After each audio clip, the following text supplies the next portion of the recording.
So I do this thing where I have like this bullshit alarm that goes off in my head when I hear certain buzzwords.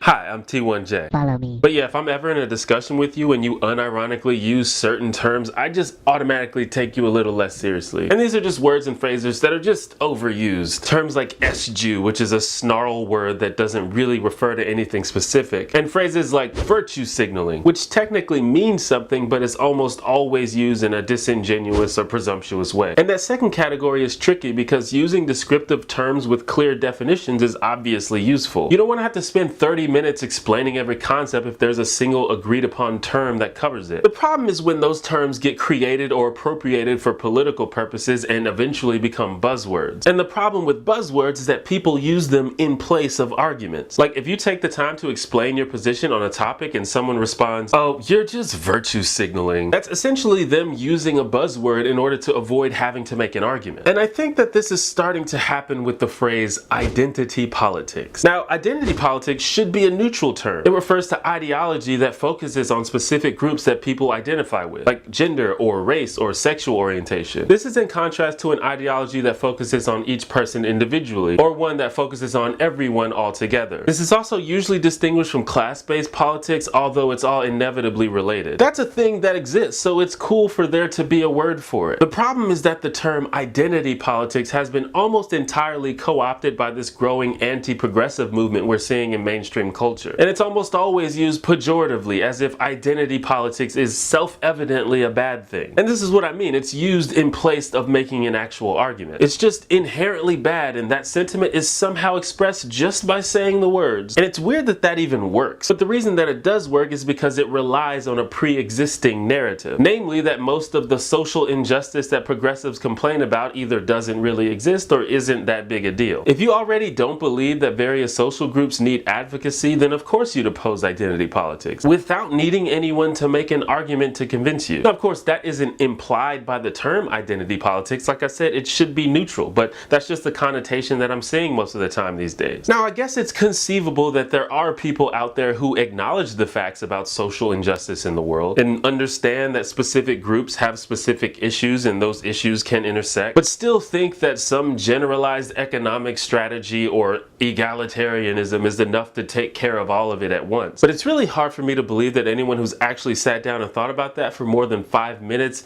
actually believes that, because it makes no sense. In medicine, you need specialists. You need brain doctors and eye doctors and foot doctors. In mathematics, you need people who are going to focus on geometry and focus on algebra and arithmetic and all of the subgroups in between. You can't solve any of these problems if you don't have people who are focusing on these particular issues. And there's no reason to think that social problems work any differently. Racial minorities, women, LGBT+, all of these groups have specific problems. Sometimes those problems intersect, but sometimes they don't. And to me, it seems ridiculous to suggest that we shouldn't have people focusing on these unique problems. I think one issue here is that identity politics makes people uncomfortable, particularly cis white people, especially poor cis straight white men. I can see how it could be hard to relate when people are talking about problems that you don't have, and I guess it would be easy to think that those problems are overblown if you don't experience or see them. And it's even harder to relate when you do have problems of your own and it seems like nobody wants to talk about them. But here's the thing, people are dealing with these issues. They will exist whether you believe they exist or whether anyone talks about them or not. Yes, I understand for many of you the status quo is more comfortable, but people have decided to fight for equality and justice, and it doesn't really significantly harm you for other groups to have equality. And no one is saying that economic issues are less important than race or gender issues. We can do all of that at the same time, and we need people to focus on all of those things. But I'm guessing that most people who are so worried about identity politics are people who downplay the existence or importance of these social issues. And as you may know, because I've said it many times, I personally have decided not to spend too much of my energy trying to convince people to believe easily verifiable facts, because these ideas about social injustice in the world are thoroughly supported with evidence, and if you still don't believe that, it's going to be an uphill battle trying to get past your biases. But But other people do it, and shout outs to those people. You're doing the Lord's work. I'm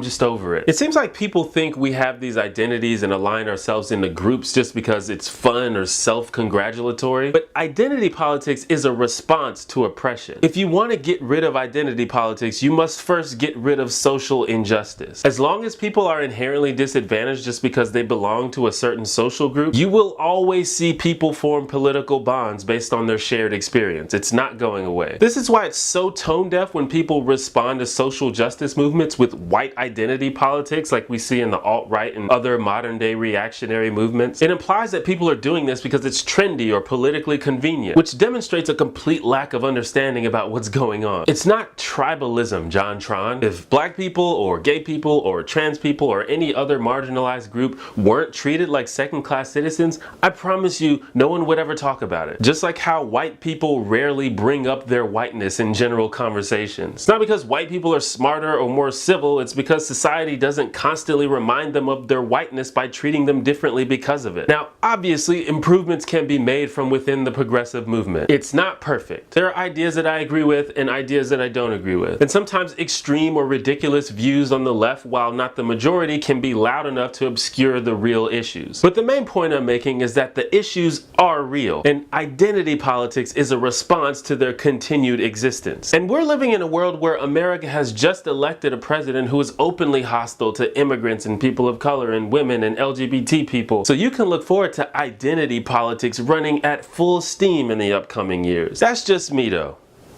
What do you think?